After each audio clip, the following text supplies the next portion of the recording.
Daytona International Speedway, but not without some troubles.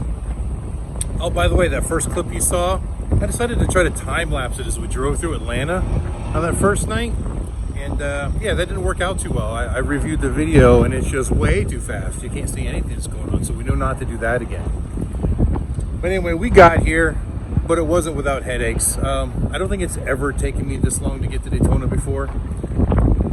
As you know, in the first video, we left around midnight, which is about 6 hours later than what I wanted to leave. My original plan was to leave around 6, maybe 7. I would have been happy with 8. Just get through Atlanta, get down someplace towards Forsyth or Macon, stop early enough to get a good night's sleep, get up early Monday morning, and we could have been here to the track by about 2 o'clock on Monday. Well, it is now, I don't know, Tuesday afternoon. We lost the whole day still. A couple of the issues we had when Talon and I adjusted the brakes. I was teaching him how to do it because he's never done it before, and I guess he did it the wrong way, and he adjusted them out. So basically, when you're doing brakes, you've got a drum, and mine are manually adjustable because this truck is so old. Basically, you turn the adjuster screw until the brake shoes expand out and come in contact with the drum, and then you back it off a quarter to a half a turn to give it that clearance, and that way when you get your or when you apply the brake, you get relatively quick, good braking. Well, Talon had adjusted them the wrong way, so he'd adjust them all the way open, or all the way out, well, I guess it would be in technically, and then did his quarter, so those weren't grabbing at all. So we left the house with very little braking ability. Luckily, it was still late at night, and we live out in the middle of nowhere.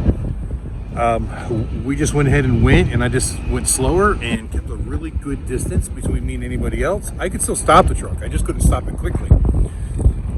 And even when we got through Atlanta, I just slowed it down, did like 50 mile an hour through there when everyone else was flying by me at 70, but that way nobody was in front of me, and I had plenty of time to react if any kind of emergency stop situation were to happen. Luckily, nothing did. So we got it parked, but it was like 4 o'clock in the morning. Way later than what we wanted, and I was exhausted, so we slept until about 8:30 in the morning. Still not enough sleep, didn't get the good night that we wanted, and then I had to get up in the morning and readjust the brakes, and then we got back on the road, but it was still about 11 o'clock when we got on the road. Then we get down to Florida. We're on Interstate 10 heading east, almost to Jacksonville. We're probably 30 miles west of Jacksonville still, and we had one of the drive tires on Goliath blow out. And if you've ever had a drive tire blow out, it's pretty startling. I mean, it's a massive explosion, smoke goes everywhere, parts of the tire go flying everywhere, and it always wakes you up. So my wife got on the phone and she found a TA up the road that had a tire in stock. So we just limped it off of the road. And then we stopped first to check and make sure everything was safe to drive. But, you know, I determined, okay, we'll just go really slow, we'll get it off the road. So we set it at 40, turned the hazards on, and just milked it like 15 miles down the road to get to the TA. And we got our new tires put on. But it took them absolutely forever.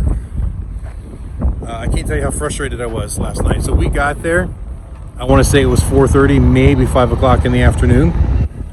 We get signed in. They had me park the trailer in a spot, disconnect the truck from the trailer so we get the truck in the shop, and they said, okay, they'll call me when we're ready. It took them about 3 hours. Then they finally called me and said, hey, move your truck in line. So I did, and I sat there for another hour and a half, and then they moved the truck in front of me and said, okay, move forward, you're next. I moved forward, and it still took them another hour before somebody came out to actually work on the truck. And that's because I went inside and said, hey, what's going on? I've been sitting in the spot for an hour and no one's even come out. So they apologized, Finally, the guy says, I'll be out there really soon. And so he finally comes out, he starts working on the truck. The guy's a nice guy, don't get me wrong. And then all of a sudden, he stops working on the truck. Like an hour goes by and nothing has been done. So I go try to find out what's going on, and the guy's just pulling back in. I'm like, what's up, man? He goes, oh, I had to take my girlfriend home. So he's gone for an hour while he's working on my truck to take his girlfriend home. Long story short, We did not get the tires put on and able to move the truck back to its spot and hook it back to the trailer until almost 3 o'clock in the morning. That's ridiculous. That was the TA up there, is on I-10, right where 301 crosses. You know, I hate to really complain, but it was just terrible customer service the way that they had done it. I understand that things happen, but I'd already told them that we had the generator rigged up on the trailer in order to power the refrigerator and stuff like that, because we have a propane leak and I didn't have time to fix it. So I didn't want to run the propane. I didn't want to run the fridge on propane, so I just left the propane off and we rigged up the little generator on the tongue of the trailer, had an extension cord going to the truck just to keep the refrigerator going. Yeah, I know it's ghetto, but sometimes you do what you got to do. So when we were there, and it had already been there 2.5 hours in line with the trailer disconnected, I told them, I said, hey, how much longer is it going to be? Because my fridge isn't running right now while we're sitting here. So they knew that it needed to be done relatively quickly. And then the guy leaves to go take his girlfriend home for an hour while he's on shift. Just don't get it. It's not how business is done. But anyway, we're here. Let's move on from that. We got our new tires.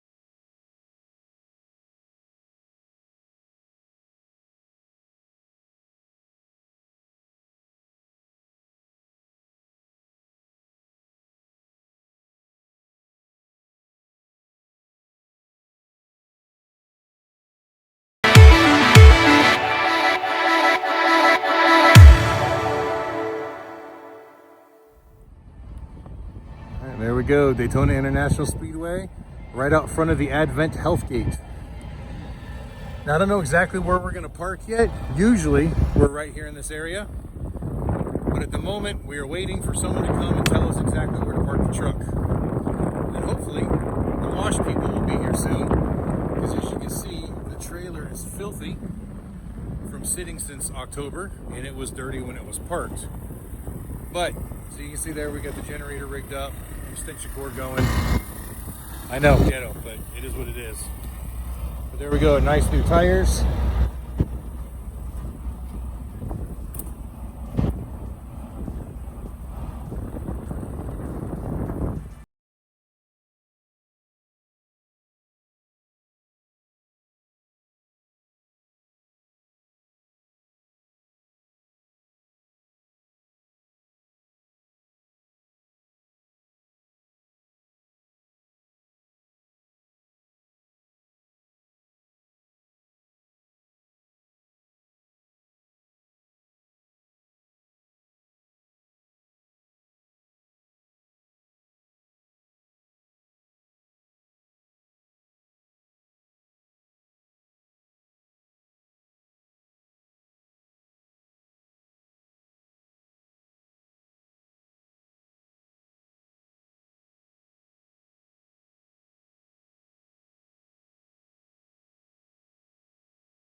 Got the trailer all washed up, and I think tomorrow we're going to do our setup. But before we close this video, I have an announcement. We decided to do a giveaway. We're going to give away an oil change, but we're going to do something special with it. There's another YouTube channel that I watch called Bob and Tam's Excellent Adventure, and they're a fantastic channel, and they focus a lot on the Bike Week rallies and so on and so forth. They travel all around the country just like we do, but not as vendors, as attendees doing their YouTube, and it's actually really neat. So we are going to go do this giveaway exclusively to one of their viewers. So if you want to get in on this, you have to go to Bob and Tam's Excellent Adventure. Got them right here with me. Go to Bob and Tam's Excellent Adventure, subscribe to their channel, like the video, and then follow the directions. Try to get your focus there. Follow the directions to enter to win the giveaway. And until the next time I see you, keep those engines running.